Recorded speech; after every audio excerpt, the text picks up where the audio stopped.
Fala, minha gente, tudo bem? Bora para mais um react, desta vez a segunda parte do longo caminho que teremos discutindo com este vídeo do Iago Martins, explicando pra gente o que é marxismo cultural. A primeira parte depois eu coloco pra vocês, mas, Iago, do que você estava falando antes?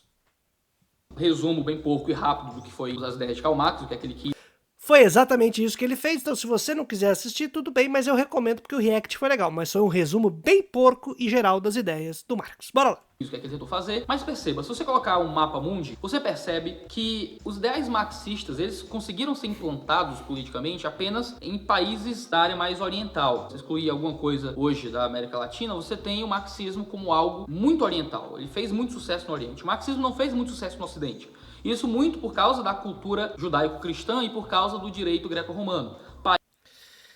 Informação tirada do dedo ideológico dele. Um dos dedos ele conseguiu tirar essa informação, não sei qual dos dois, mas o que acontece é o seguinte, assim, metodologicamente, eu recomendo que vocês não partam de ideias abstratas e valores aleatórios para a história, senão que façam o contrário. Olha o que acontece na história para compreender quais são as dinâmicas que estão acontecendo na mudança, inclusive, de compreensão do mundo, tá bom? Isso para não incorrer em erros e tal. Mas eu sei que tem a ver com vícios desse âmbito que nós estudamos, que é a teologia, que às vezes esquece que é uma área das ciências humanas e pensa que é da área das divinas. E aí pode sair falando sobre tudo sem qualquer respeito ao objeto de pesquisa. Falando em pesquisa, fica aqui a dica do meu curso sobre você que quer fazer o seu projeto de pesquisa para correr atrás aí de um edital, do mestrado, processo seletivo e tal, ou do seu TCC, pós-graduação, alguma coisa que você está fazendo, que eu compartilho algumas ideiazinhas a respeito disso. Mas, vamos lá. Iago, esse mapa que você colocou pra gente, com países que conseguiram ter algum governo, alguma revolução socialista, tentaram levar para frente algum projeto, ou conseguiram implementar o regime socialista, o que acontece? Eles se dão, especialmente no continente africano e no continente asiático, nas lutas anticoloniais ou contracoloniais a partir da década de 40. Por quê? Começa a deflagrar as chamadas grandes guerras no centro do mundo, na Europa, Estados Unidos, participando depois, chega no final, né, os Estados Unidos chega no finalzinho para ver o que está acontecendo, mas ali na Europa Ocidental, curiosamente, inclui a União Soviética, certo? Porque a grande parte de suas cidades, de sua produção industrial, onde está concentrada a maior parte de sua população e tudo mais, é do lado ocidental e muito influenciada por uma ideia bastante ocidental, que é a teoria do Marx. Meu Deus do céu. Que, bom, tudo bem. Tem até maluco que para discutir e criticar Marx como religião, fala da base que ele tem de valores judaico-cristãos, tá? Tem muita gente que fala sobre isso, que tenta deslegitimar Marx a partir disso. Então, fica aí para você tratar como é que vai resolver essa contradição e esses problemas. De todo jeito, o que acontece é com as lutas anticoloniais, as lutas que estão acontecendo nesses territórios, aproveitando a crise no centro europeu, certos movimentos comunistas e socialistas emergem, mas isso na década de 40, 50, 60 do século 20. Na primeira metade do século 20, os comunistas, marxistas, socialistas estão todos nos chamados países ocidentais, no centro do mundo, especialmente a Europa.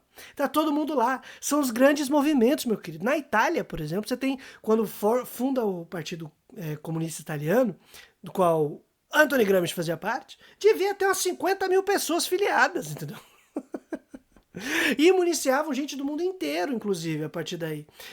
Na América Latina, muita gente é influenciada pelo comunismo italiano. Especialmente no Peru, por exemplo, onde tem o José Carlos Mariátegui, que era um cara que curtia muito as ideias ali do Partido Comunista Italiano, se aproximou dessa galera, fundou o Partido Comunista Peruano. Então, temos aí um monte de coisa, tá? Mas estou jogando essas informações para sacar que no centro do mundo eclode grandes guerras, inclusive contendo um dos fatores a mobilização dos trabalhadores e a perseguição de comunistas, sabia? Pois é, isso fazia parte do processo. Por que será que não foi tão interessante? Porque rolou guerra, violência, e nesse período você não tem grandes movimentos comunistas no resto do mundo. Eles vão surgir depois. Vão surgir ali na década de 40, 50, em especial graças a esse arrefecimento do controle imperial desses países que estão lutando ali nas grandes guerras. tá? São os países do centro, que tinham suas colônias e tal. E aí nessa luta anticolonial, já com as ideias comunistas, socialistas, de luta dos trabalhadores, organização e tudo mais, entra no jogo e faz parte da mobilização das pessoas, da mobilização no chamado Terceiro Mundo, e muitas dessas revoluções eclodem por causa disso, não porque eram ideias mais afeitas a orientais do que ocidentais. Que isso não tem sentido algum, meu querido. E historicamente não é verificado, você tem que olhar o que está acontecendo no mundo, cara. Ai, mas vamos lá, porque o grosso dos comunistas socialistas do mundo estava na Europa. E fazendo um furdunço. Guerra Civil Espanhola rolou com luta contra os movimentos populares, os movimentos trabalhistas e tal. Na Alemanha, a perseguição nazi começa contra comunistas, depois eles inventam o tal do bolchevismo socialista, persegue daí o bolchevismo judeu, né, que eles chamam, socialistas judeus, começa a perseguir judeu, aí depois já vai criando uma bola gigante de problemas. O fascismo italiano estava fazendo o quê? Perseguindo os comunistas e os anarquistas na Itália e tal. É o que estava acontecendo, cara. É o que estava acontecendo. Então a maioria estava lá na luta. E aí nas guerras, uma galera ganha, outra perde. A Grande Guerra foi vencida em grande parte pela União Soviética. Mas aí a gente tem uma reorientação da distribuição de poder no mundo, mas aí é outra história. Mas só para dizer que esse mapa não diz nada, e isso que você falou não tem sentido. De onde você tirou isso, meu lindo? Países com estrutura de direito muito bem formulada, países muito constitucionalistas, países mais fortes em suas estruturas nacionais, não tiveram o marxismo como algo que conseguiu ser instaurado ali. Nesse contexto, não, porque, por exemplo, na Alemanha, onde você tinha o maior partido marxista de esquerda do mundo, a social-democracia alemã, foi perseguida pelo nazismo, pelo fascismo alemão, entendeu? Nazista perseguiu a galera, deflagrou, matou, dissolveu. E na Itália, fascismo italiano. É assim que o pessoal tava conseguindo combater comunista. Ó, com fascismo. Ai, que incrível. Sim, foi a democracia e o constitucionalismo, tá? Acredita nisso que é bacana. Fala com o Franco, com o Salazar no Portugal, Franco na Espanha, se foi isso que fez. Você encontra um problema. Você não tem o marxismo fazendo muito sucesso no Ocidente. Nossa! Você encontra, então, a figura de um homem chamado Antonio Gramsci. Gramsci foi um intelectual italiano que foi preso no tempo de Mussolini. Nos anos 20, nos anos 30. O que isso tem a ver com as revoluções que começam ali a partir dos anos 40 e são efetivadas nos anos 50, 60, que aí sim surgem os estados, os regimes comunistas. Gramsci olhou e falou, olha, acho que o marxismo ele não se dá bem com o Ocidente. Vamos adaptá-lo, porque só os orientais que nem têm seus partidos comunistas ainda que estão aderindo. Isso é anacrônico, isso não tem base histórica, anacrônico, não tem pé nem cabeça. Gramsci nem viu esses movimentos. Gramsci não viu os chineses fazendo revolução. Não viu a China fazer revolução. O que você tá falando, mano? Que loucura! Loucura! Da prisão, ele escreveu uma série de documentos chamados Cadernos do Cárcere. E o que Gramsci fez? Gramsci ele tinha a preocupação de como instaurar os seus ideais revolucionários em um contexto democrático. Como é que você traria os ideais comunistas em um país com um sistema econômico e social estável? Foi aí que Gramsci começou a Não. A questão é que o que Gramsci percebeu, e que acho que, cara, com todos os problemas que pode ter de Gramsci, tá? Não sou gramsciano, não sou dessa parada. O que não importa quem é também, boa sorte, meus camaradas, lutem bem. Mas o lance é, o cara percebeu, meu querido, que o Estado não é só aquela estrutura parlamentar, tá? Que é uma aberturas, fissuras, espaços pelos quais entra o regime burguês, se reproduz e se mantém em outros âmbitos institucionais, tudo bem? Que não é só o parlamento. Então você tem que olhar os cargos grandes, as posições-chave de vários ambientes também estão sob disputa. E aí a burguesia também atua. E atua para manter sua hegemonia, para manter sua posição. E o que tem que fazer é uma luta pela hegemonia em que você também tem que ocupar esses cargos decisórios. E luta as ideias, mentes, corações e esses cargos para você poder ter alguma estrutura institucional à sua mão em que dê para executar processos de transformação e de fortalecimento da classe trabalhadora. Porque os fascistas, inclusive, faziam esse processo. Né? Eles lutavam, disputavam e tal, não sei o que lá, e ocupava cargos, aparelhava e tal, eu estava lutando, e o Gramsci estava preso na cadeia, vendo o que está rolando e como que faz esse tipo de combate, dadas essas dinâmicas e essas estruturas. Bem, fazendo aquilo que todo mundo faz, né? Lutar por posições, lutar por ideias, desde que o mundo é mundo. Mas dessa vez com estratégias específicas, pensando a realidade italiana, a partir do Partido Comunista Italiano, pensando a mobilização da classe trabalhadora diante do capital, uma realidade histórica completamente nova. E como que você trabalha e atua de maneira consciente nessa dinâmica aí. Mas bora lá. A gente já falou sobre isso em outro react que eu não lembro qual. Trazer sua teoria de ocupação de espaços e de formação de hegemonia, torcendo e fazendo diferente algo que Marx dizia. Para Marx, a supraestrutura era definida pela infraestrutura. Para Gramsci... Não! Ó, minha gente, olha lá a parte 1, tá? Eu tinha falado para não olhar, porque era um resumo tosco das ideias de Marx, mas percebi que vai ter que voltar. Lá na primeira parte do nosso react, a gente explica que essa metáfora aí, nada a ver, meu lindo, você tá usando errado, Marx não sustentava isso, tá falando groselha, e que lutar por conceitos é mais velho que pra frente. Lutar por ideias, por ideologia, por espaço, é mais velho que andar pra frente, todo mundo faz, inclusive é o que o senhor está fazendo, gravando seu vídeo. Que lindo! Olhe também o react que a gente fez ao Jonas Madureira sobre marxismo cultural. Esse mesmo tema circula e a gente já passou por essa, acho que já crescemos o suficiente e amadurecemos o suficiente para não cair nesses lorota aí que, pelo amor de Deus. Se as coisas mudavam um pouco. Era a superestrutura que definia a infraestrutura. Não. Ou seja, era o contexto dos ideais, dos valores, das ideias, que definia, no fim das contas...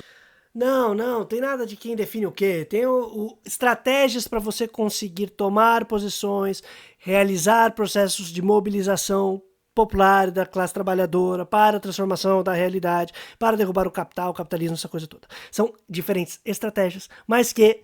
E a partir de diferentes espaços, momentos e tudo mais, mas ninguém está discutindo o que é de cima para baixo, de baixo para cima. A grande questão da estrutura, superestrutura, como a gente explicou no outro vídeo, é que existem condições que são necessárias para a reprodução social de um tipo específico de sociedade.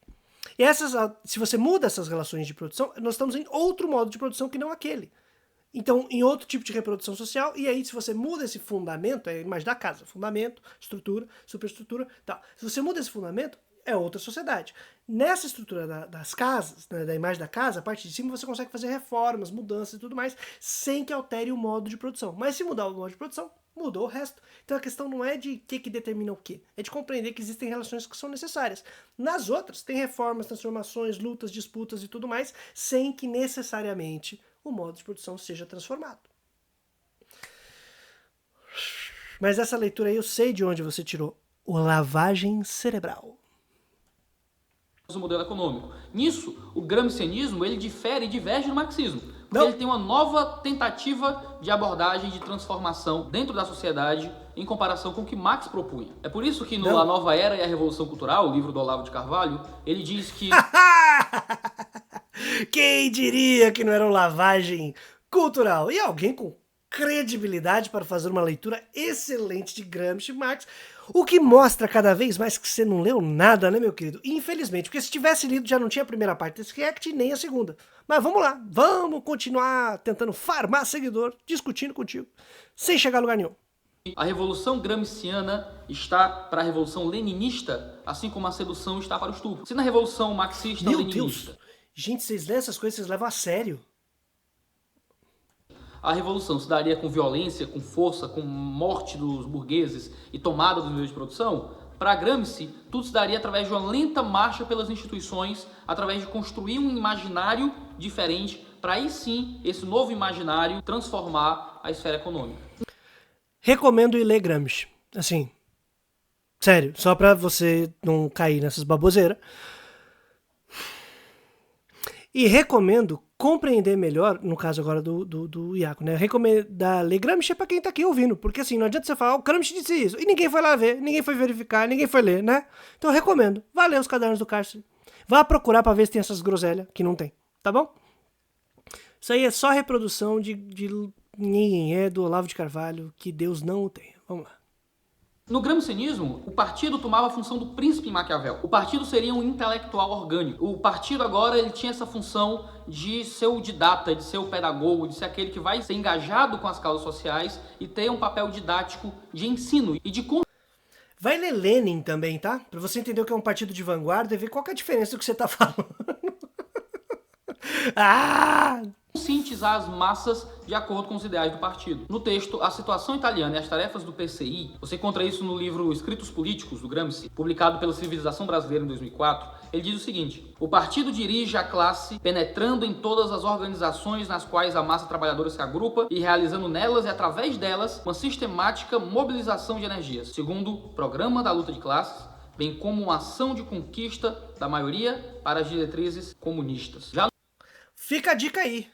Leia o texto. E aí você me diz o que isso diverge, entre em contradição, em conflito, com a tradicional mobilização da classe trabalhadora. Gente, ocupar espaços, lutar por ideias, ideologia, é mais velho que andar pra frente. É o que tá todo mundo fazendo, inclusive nós aqui no YouTube, pô.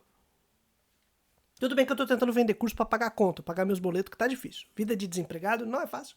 E aí eu tô tentando aproveitar esse breve momento, que ainda sobrou alguma coisa do último trampo, pra poder gravar uns vídeos aí.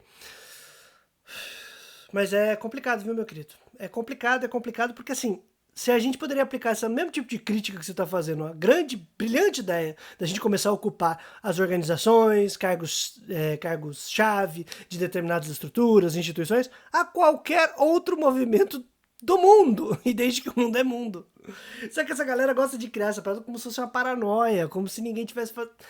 Ah, não, é como se fosse uma conspiração, né? E aí, o problema é que tem gente que cai e... No volume 2 do Caderno do Cárcere, publicado também pela Civilização Brasileira, ele diz o seguinte: a função do partido é diretiva e organizativa, isto é, educativa, isto é, intelectual. E nisso que é o que o partido faz, qualquer partido faz. Disputa ideias, disputa o processo de formação, não só de seus militantes, mas também de divulgação de suas ideias e propaganda entre seus eleitores, entre a galera que estiver do lado de fora. Vai fazer uma disputa na sociedade, minha gente. Qual que é o problema? O que a gente faz diariamente? Todo mundo aqui, meu Deus. Quem está envolvido com política, propriamente. Quem não está, é dirigido por alguém. Aí é uma coisa que eu convido você a ser mais consciente, autoconsciente de suas ações e descubra que se você não pensa, você é pensado. Se você não age, você é agido e empurrado por alguém.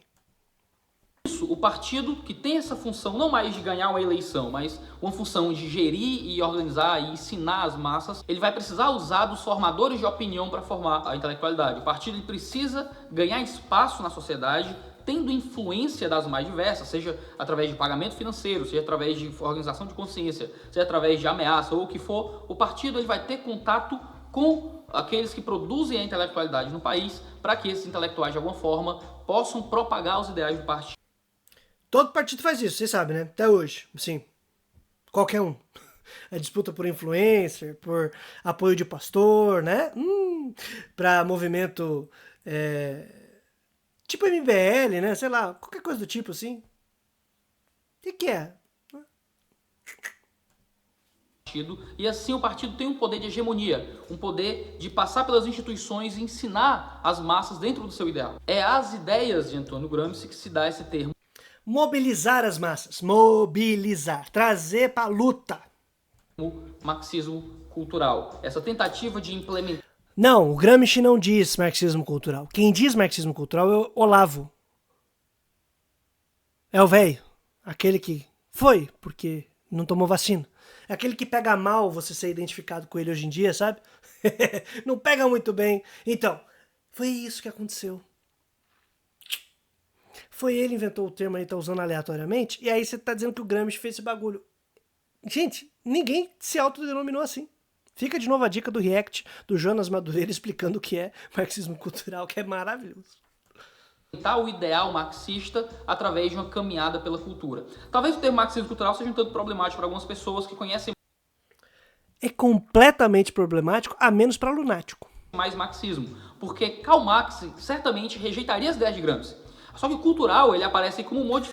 Não fala besteira. Não fala besteira. Você acha que o pessoal ia se mobilizar como, querido? Você acha que Marx achava que ia ser assim?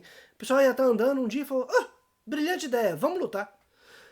É na luta, sim, disputa ideológica, por consciência, é por isso que tinha panfletagem, é por isso que a galera discursava, fazia partido e organizava partido para mobilizar a classe, disputando ideia, disputando ideologia. Você acha que a discussão de Marx a respeito de que a ideologia dominante é a ideologia da burguesia, a ideologia dominante na sociedade, daquela classe que é dominante, de quem tá controlando esse bagulho, é para simplesmente aceitar e ficar andando? É para mobilizar as pessoas. Você acha que o Manifesto Comunista é o quê? É uma panfletagem para chamar a galera para tretar, para transformar as coisas, para mudar o mundo.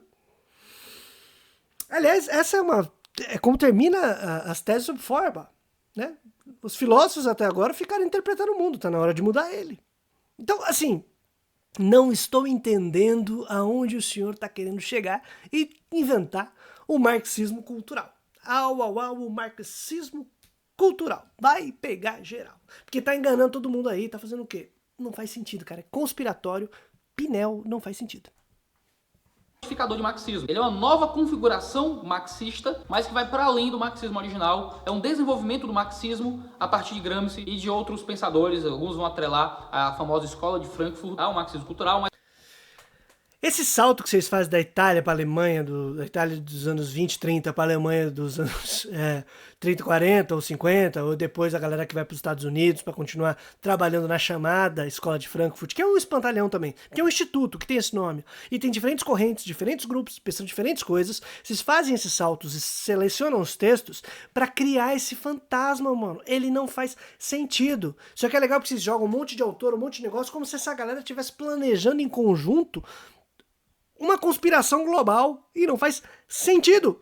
Se alguém conhece um grupo marxista, comunista, etc., você sabe que a última coisa que nós temos é unidade. A gente trata todo dia pela coisa mais inútil e insignificante possível dentro da doutrina marxista. Você acha que a galera se juntou para se dar o trabalho de criar um marxismo cultural? Ah, não! Com certeza não. Mas é isso, né? Joga na banguela, cria essa rede cheia de cacareco, e aí, como vai ter que estudar muito para descobrir, vai ter que confiar no pastor. Aí, como o pastor não mente, nem inventa coisa, nem reproduz Olavo de Carvalho, deve ser verdade. Mas eu quero pular esse ponto, porque seria um vídeo só para falar das relações da Escola de Frankfurt com esse assunto. Mas tudo bem. Um vídeo que a gente não vai fazer um resumo porco e rápido sobre a Escola de Frankfurt. O que isso tem a ver com a gente? Se você olhar para o contexto brasileiro, você tem pelo menos um partido que assumiu para si os ideais gramscianos dentro do contexto nacional. É óbvio que a gente já sabe. Se você já teve contato com alguma lavagem cerebral, vai dizer, é o PT. Ai, meu Deus. É o famoso Partido dos Trabalhadores. Iago, vai começar com teoria da conspiração? Não, se você pegar os próprios documentos de fundação do PT, sim, do Partido dos Trabalhadores, você tem uma linguagem gramsciana tomando conta do modo como se conversa ali. Pega o texto O Socialismo Petista, que é um texto aprovado no 7º encontro. Uma linguagem gramsciana interpretada pela nossa capacidade de leitura olavística da realidade e dos textos. Nacional do PT em 1991. Eles dizem o seguinte: confluíram para a criação do PT o cristianismo social, marxismos vários, socialismos não marxistas, democratismos radicais, doutrinas laicas de revolução comportamental, etc. Veja só, ele fala de marxismos vários. Tá aí a prova cabal de que há uma conspiração gramsciana para dominar o Brasil.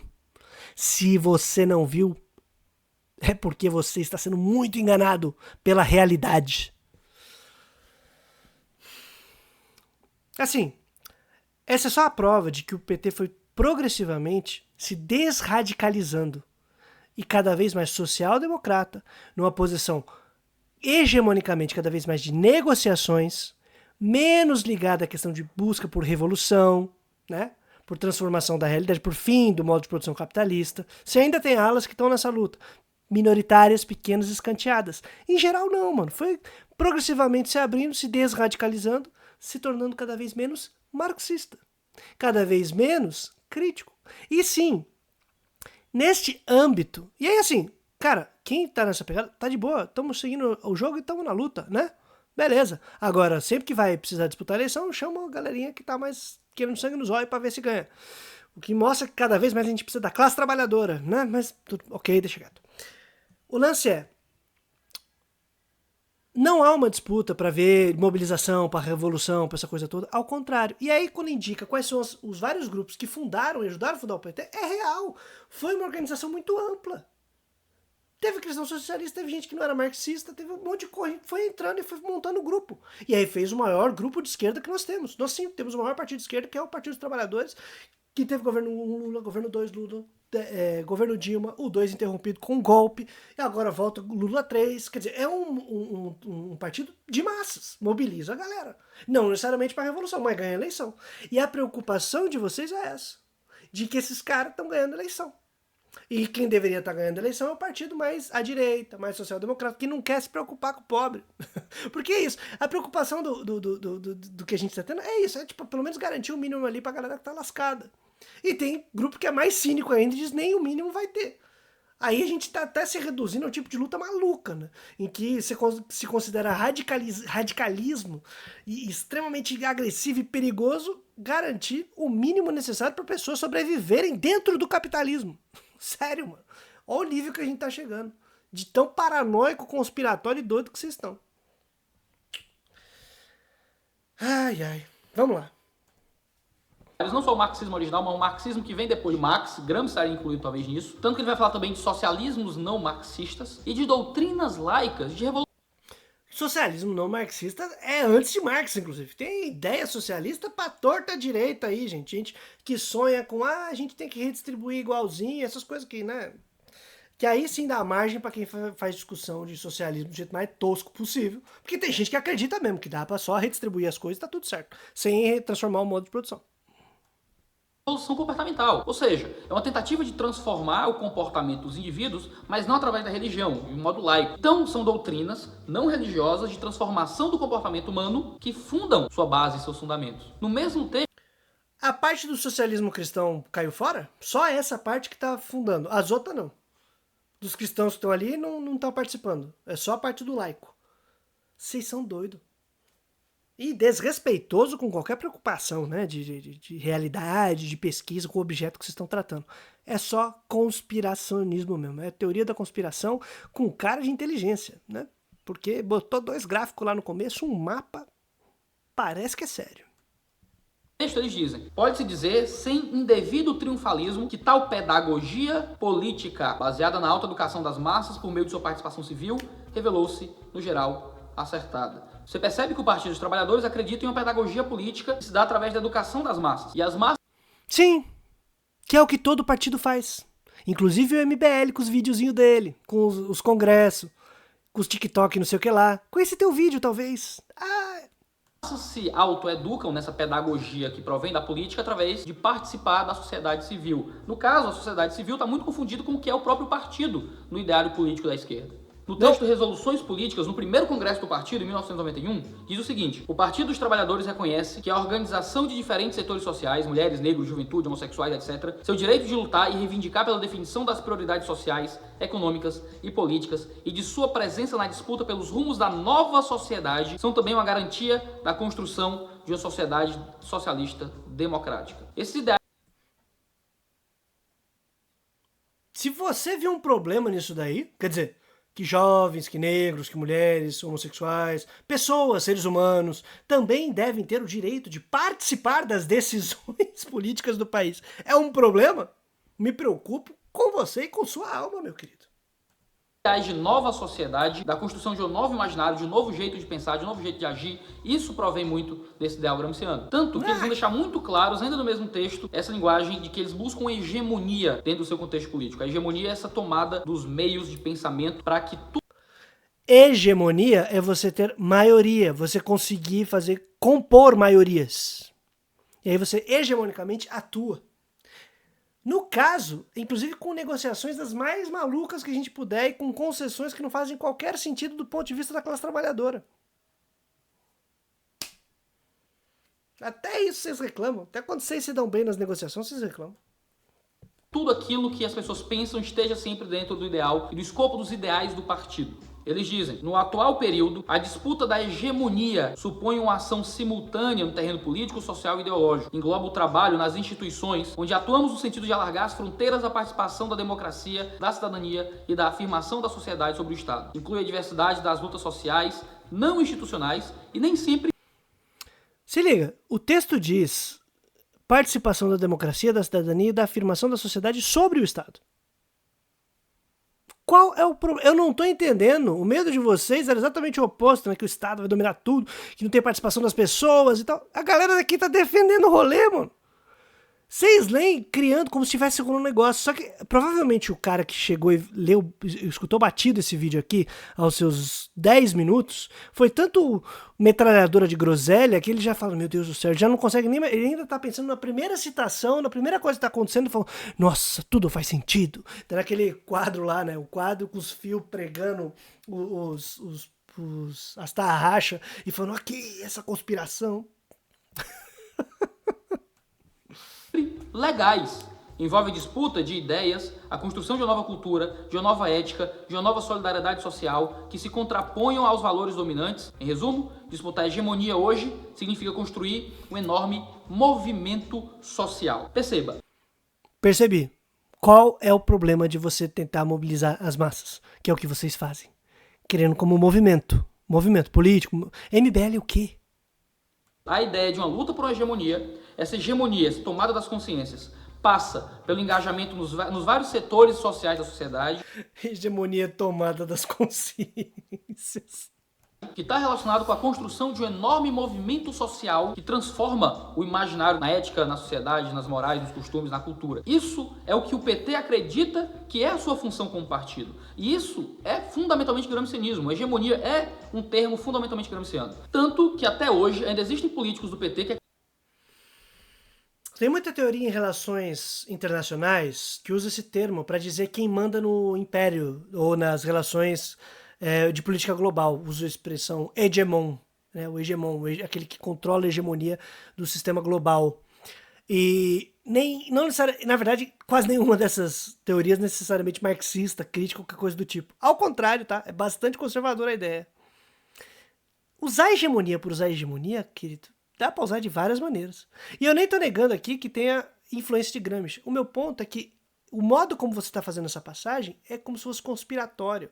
E como se Gramsci estivesse em oposição ao que Marx tinha dito, que tivesse com oposição, que na verdade os trabalhadores lutam da noite pro dia, eles são iluminados, cai do céu a ideia, não tem partido de vanguarda, não tem mobilização, não tem disputa de ideia. Eles simplesmente da noite pro dia vão sair das suas casas e fazer uma revolução. Por quê? O sopro do espírito revolucionário passou por eles. Sério. Vocês são muito doidos, mano. Acredito nisso. A ex-prefeita de Fortaleza, Luiziane Lins, deu entrevista para o Diário do Nordeste e ela foi questionada sobre a permanência dela no partido. E ela responde que isso dependia do partido continuar servindo como um instrumento transformador. O próprio partido como um pedagogo na sua sociedade. Ela diz o seguinte na entrevista: quando eu achar que esse instrumento está esgotado ou que esse instrumento não dialoga mais com a sociedade, aí é hora. Eu sou uma socialista convicta, eu sou uma militante marxista e para isso a gente vai atrás de instrumentos. E eu acho que o PT ainda está valendo como instrumento dessa luta. Ou seja o quê? Analfabetismo funcional? O partido é um instrumento para a mobilização da classe trabalhadora. Se não estiver fazendo isso, não serve para nada. Ela é um instrumento, o PT, o Partido dos Trabalhadores, é um instrumento de diálogo com a sociedade. Ele está dialogando, ensinando e transmitindo seus ideais para a sociedade civil e ela entende, como ex-prefeita de Fortaleza, que o partido tem essa função e que ele só existe, só faz sentido enquanto assumir essa função social de diálogo, de contato, de ensino, ser um pedagogo, ser um intelectual orgânico para a sociedade civil. No entanto, essa lenta caminhada pelas instituições passa por outras coisas. Passa por todas as esferas da sociedade. Ela não fica presa ao partido, aos políticos do partido e a tentar convencer algumas pessoas de seus ideais. Passa por uma organização social em que a hegemonia, as ideias do partido serem aquilo que é considerado correto, lógico, bom e justo, e tudo aquilo que está fora das ideias do partido ser loucura para a sociedade comum, ser indiscutível, ser coisa de louco. Não. Não é que o que está fora do partido, não sei o que, é coisa de louco. É que o que você está falando e fazendo é loucura. Agora, disputa de ideias, de valores, de princípios, Isso ocorre dentro de qualquer partido e da relação do partido com qualquer outra organização. Nós estamos numa disputa, nós estamos debatendo, nós estamos construindo ideias, valores, discutindo, construindo isso. E tem debate, tem conflito, de boa. Agora, o que você está fazendo é loucura. Tanto que eu não consigo mais seguir por aqui. Pausa para respirar. Foram 12 minutos e 37 segundos de vídeo. Ainda tem mais 11 minutos, praticamente. E falta força. De todo jeito, minha gente, para seguir nessa longa jornada, dá uma força aqui no Apoia-se, dá uma olhadinha nos cursos que a gente está fazendo e bora lá, né? Trazendo a boa nova todo dia útil, até a vitória final. Valeu!